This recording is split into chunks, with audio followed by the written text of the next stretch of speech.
Assalamualaikum warahmatullahi wabarakatuh.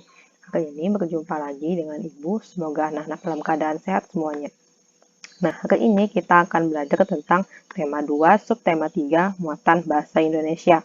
Materi yang dipelajari hari ini adalah tentang teks petunjuk. Teks petunjuk adalah teks yang di dalamnya terdapat arahan, bimbingan, pedoman, atau panduan untuk melakukan, menggunakan, atau membuat sesuatu. Jenis-jenis teks petunjuk. Yang pertama, petunjuk menggunakan alat. Yang kedua, petunjuk menggunakan obat. Yang ketiga, petunjuk membuat sesuatu. Yang keempat, petunjuk melakukan sesuatu. Yang kelima, petunjuk arah atau denah. Kemudian dalam menulis teks petunjuk, ada beberapa cara yang harus diperhatikan. Yang pertama, lugas dan menggunakan kalimat perintah. Artinya, ketika kita menulis petunjuk, kalimat yang kita tulis harus lugas, artinya langsung, tidak bertele-tele, dan menggunakan kalimat perintah. Kalimat perintah itu tujuannya untuk mengajak orang lain, atau kalimat perintah itu kalimat yang tujuannya menyuruh orang lain untuk melakukan apa yang kita perintahkan.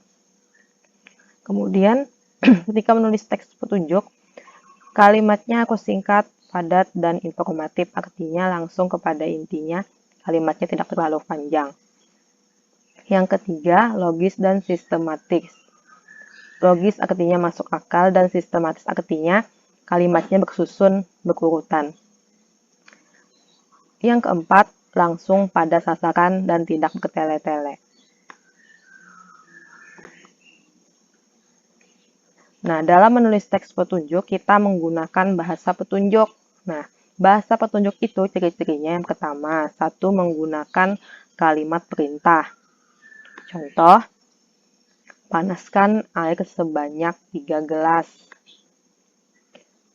Contoh yang kedua, kupas buah nanas dan potong tipis. Ulangi, untuk menulis teks petunjuk, gunakan bahasa petunjuk, yaitu dengan menggunakan kalimat perintah, tapi menggunakan kalimat perintah yang halus. Kalimat perintah yang halus itu ditulis dengan tidak menggunakan tanda seru di ujung kalimat. Contohnya seperti yang Ibu bacakan tadi. Oke, yang selanjutnya, yang kedua adalah menggunakan kata dengan makna lugas. Lugas tadi artinya langsung dan tidak bertele-tele. Contoh,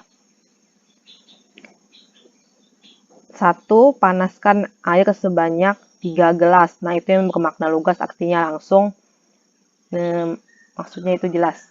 Sedangkan yang bermakna kias, hatiku panas mendengar ejekannya. Kemudian, contoh yang kedua, rebus sampai airnya berwarna merah. Sedangkan yang bermakna kias, bicaranya memerahkan telinga. Ciri yang ketiga adalah tidak menimbulkan keraguan. Contoh, kalau kalimat yang jelas itu, tuangkan 1 sendok teh garam. Kalau yang kurang jelas, tuangkan sedikit garam. Artinya sedikit itu tidak ada takarannya. Makanya di situ kalimatnya kurang jelas. Kemudian contoh yang kedua, rebuslah adonan selama 5 menit. Nah, di sini kan jelas waktunya itu selama 5 menit. Kalau yang kurang jelas, kalimatnya adalah rebuslah adonan sebentar. Sebentar itu tidak ada waktunya berapa menit, apakah 1 jam, apakah setengah jam. Nah, makanya di sini kalimatnya kurang jelas. Kemudian ciri yang keempat adalah menggunakan kalimat singkat, padat, dan jelas. Nah, sekarang Ibu tampilkan contoh teks petunjuk, tapi di sini contohnya ke jenis petunjuk pemakaian. Nah, ini ada petunjuk pemakaian obat. Yang pertama, obat diminum 3 kali sehari. Nah, di sini kalimatnya jelas. Diminumnya 3 kali sehari. Kemudian, aturan yang kedua, obat diminum setelah makan. Yang ketiga, minum obat dengan duduk tenang. Yang keempat, harus dengan resep dokter. Kemudian yang selanjutnya, setelah minum obat, barulah dapat beristirahat. Tidak boleh terlalu capek, karena dapat menghalangi kerja obat.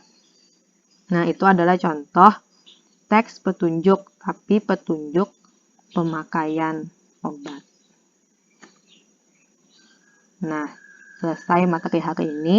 Mudah-mudahan anak-anak dapat mengerti. Meskipun belajar dari jauh, tetap semangat.